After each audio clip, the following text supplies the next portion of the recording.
Spain ने 5 lakh illegal immigrants को legal कर दिया। एक तरफ लोग कह रहे हैं कि ये इंसानियत है, ये ज़रूरी था। दूसरी तरफ लोग कह रहे हैं ये एक बड़ी भूल है जो और लोगों को एनकरेज करेगी इल्लीगली आने के लिए। तो मैं एक इंडियन जो कनाडा में रहता हूँ, जिसने खुद इमिग्रेशन एक्सपीरियंस किया है, आज आपको वो एंगल दूंगा जो कोई न्यूज़ चैनल नहीं देता। 5 लाख लोग एकदम से लीगल, एकदम से।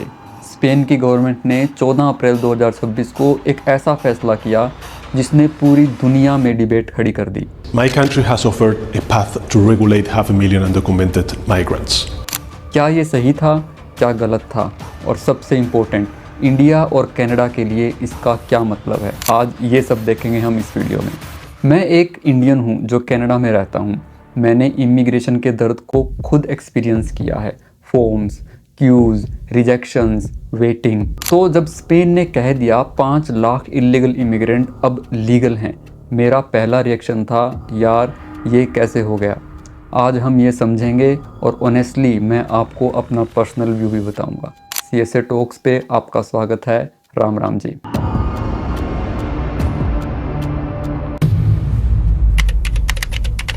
तो सबसे पहले ये समझते हैं कि हुआ क्या है। 14 अप्रैल 2026 स्पेन के प्राइम मिनिस्टर पेड्रो सेंचेज ने एक प्रोग्राम अनाउंस किया। इस प्रोग्राम के अंदर अप्रोक्सीमेटली 5 लाख अनडॉक्यूमेंट माइग्रेंट्स, मतलब वो लोग जो बिना लीगल परमिशन के स्पेन में रह रहे थे, उन्हें 1 साल का रिन्यूएबल रेजिडेंस परमिट दिया जाएगा। और एलिजिबल कौन होगा? 3 सिंपल कंडीशंस हैं। पहली कंडीशन, आपको प्रूव करना होगा कि आप कम से कम 5 महीने पहले से स्पेन में रह रहे हैं। दूसरी, आपका क्रिमिनल रिकॉर्ड क्लीन होना चाहिए। तीसरी, एप्लीकेशन विंडो है 16 अप्रैल से जून के एंड तक, सिर्फ 2.5 महीने। सेंसेज ने इसको एन एक्ट ऑफ जस्टिस कहा। उनका कहना था ये लोग ऑलरेडी हमारी ज़िंदगी का हिस्सा हैं, मैं सिर्फ एक रियलिटी को एक्नॉलेज कर रहा हूँ।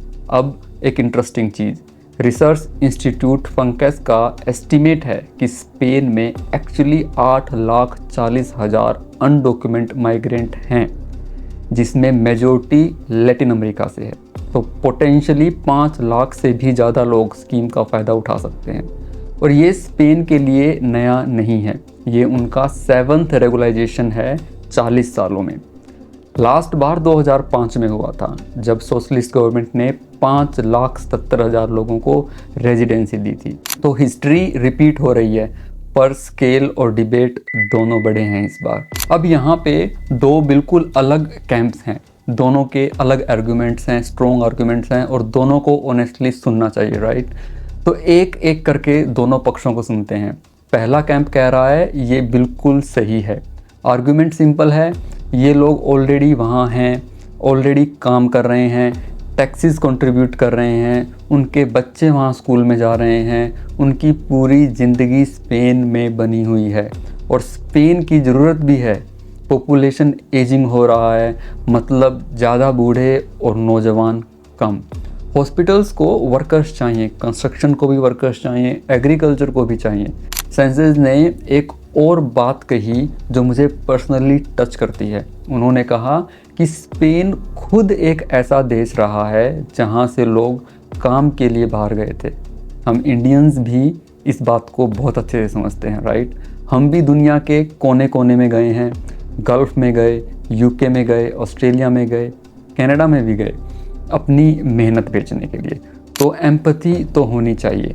कैथोलिक चर्च ने भी सपोर्ट किया है इस फैसले को, और इकोनॉमिस्ट का एक ग्रुप तो कह रहा है कि ये लोग ऑलरेडी इकोनॉमी में हैं, बस उन्हें पेपर वर्क दो और टैक्सेस प्रॉपरली कलेक्ट करो। अब बात करते हैं दूसरे कैंप की, जो कह रहा है कि ये बिल्कुल गलत है। स्पेन की conservative opposition party people's party ने इसको खुला आउटरीच कहा है। वो इसको ब्लॉक करने की भी कोशिश कर रहे हैं। उनका सबसे बड़ा आर्ग्यूमेंट, स्पेन में यूथ अनएम्प्लॉयमेंट ऑलरेडी 25% के आसपास है। 25%, मतलब 1/4 नौजवान बेरोज़गार हैं। और आप जब 5 लाख नए लोगों को ऑफिशियली जॉब मार्केट में लाते हो, कंपटीशन और मुश्किल हो जाता है।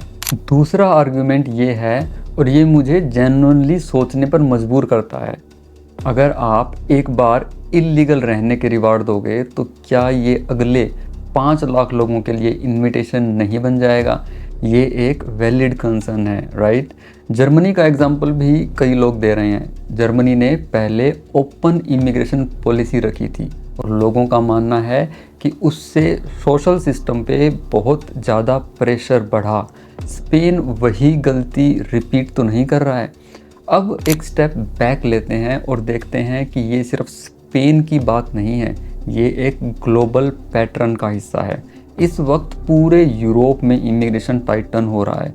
यूके के रूल स्ट्रिक्ट हो गए हैं, जर्मनी ने अप्रोच चेंज कर दिया है, इटली की गवर्नमेंट तो इमिग्रेशन के अगेंस्ट एक बड़ी वेव पे चढ़ी पड़ी है, और स्पेन अकेला ऐसा कंट्री है जो उल्टी डायरेक्शन में जा रहा है, रूल्स लूजन कर रहा है। तो सवाल ये बनता है, क्या स्पेन सही है और बाकी सब गलत, या स्पेन एक स्मार्ट कैलकुलेशन कर रहा है? क्योंकि उनके इमिग्रेंट्स मेजॉरिटी लैटिन अमेरिकन हैं, उनकी लैंग्वेज स्पेनिश है, इंटीग्रेशन इजी है, ये एक इकोनॉमी डिसीजन भी हो सकता है। और एक चीज़ जो बहुत कम लोग डिस्कस कर रहे हैं, स्पेन शेंगेन जोन का हिस्सा है। मतलब अगर कोई पर्सन स्पेन में लीगल हो जाता है तो थ्योरेटिकली वो यूरोप के किसी भी देश में फ्री घूम सकता है या मूव कर सकता है। ये एक बड़ा रिपल इफ़ेक्ट हो सकता है। अब कनाडा और इंडिया की बात करते हैं, क्योंकि आप मेरा चैनल देखते हो तो ये कनेक्शन इम्पोर्टेंट है। कनाडा ने रिसेंटली अपनी इमिग्रेशन पॉलिसीज़ बहुत टाइट की हैं, स्टूडेंट वीज़ा रिस्ट्रिक्ट हुए हैं, पीआर रूल्स मुश्किल हो गए हैं, और इसके साथ साथ कुछ लोग पूछ रहे हैं क्या कनाडा को भी स्पेन वाला मॉडल ट्राई करना चाहिए? जो लोग ऑलरेडी यहाँ हैं इलीगली, क्या उन्हें रेगुलाइज करना चाहिए? इंडिया से पर्सपेक्टिव ये है, बहुत सारे Indians globally different immigration situations में हैं फ़िलहाल, और इमिग्रेशन का सवाल सिर्फ नंबर्स का नहीं है, ये एक इंसान की पूरी ज़िंदगी का सवाल है। ये मैं पर्सनली जानता हूँ। अब मैं आपको अपना ऑनेस्ट व्यू बताता हूँ। मैं कोई न्यूज़ एंकर नहीं हूँ, मैं एक इमिग्रेंट हूँ जो इंडिया, स्कॉटलैंड और कनाडा में रह चुका हूँ। और इस पूरी जर्नी ने मुझे एक चीज़ क्लियरली सिखाई है, इमिग्रेशन का सवाल कभी सिंपल नहीं होता, कभी भी नहीं।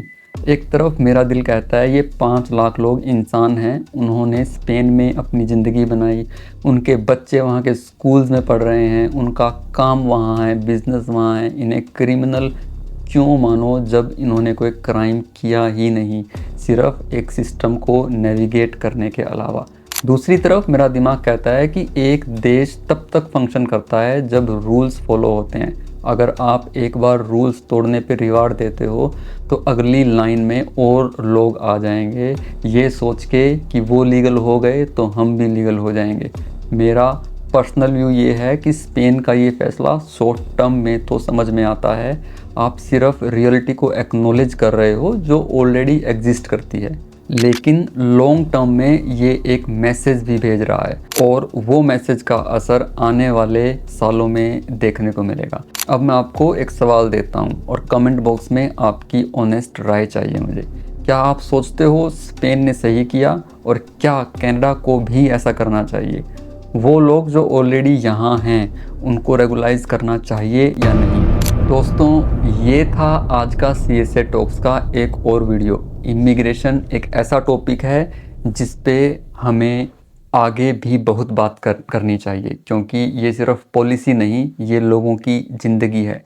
अगर आपको ये वीडियो अच्छी लगी हो तो लाइक ज़रूर कीजिएगा और चैनल को सब्सक्राइब भी कर लीजिएगा अगर अभी तक नहीं किया है, और बेल आइकन भी दबा दीजिएगा ताकि कोई वीडियो मिस ना हो। और ये वीडियो उनके साथ शेयर ज़रूर कीजिएगा जो इमिग्रेशन के बारे में सोचते हैं और बातें करते हैं, चाहे इंडिया में हो, कनाडा में हो या दुनिया के किसी भी कोने में हो, क्योंकि ये कन्वर्सेशन होनी चाहिए। तो अगले हफ्ते फिर मिलेंगे एक और नए टॉपिक के साथ। तब तक के लिए आपका दिन शुभ हो, आपकी सेहत अच्छी रहे और आप निरंतर प्रगति करते रहें। जय राम जी की।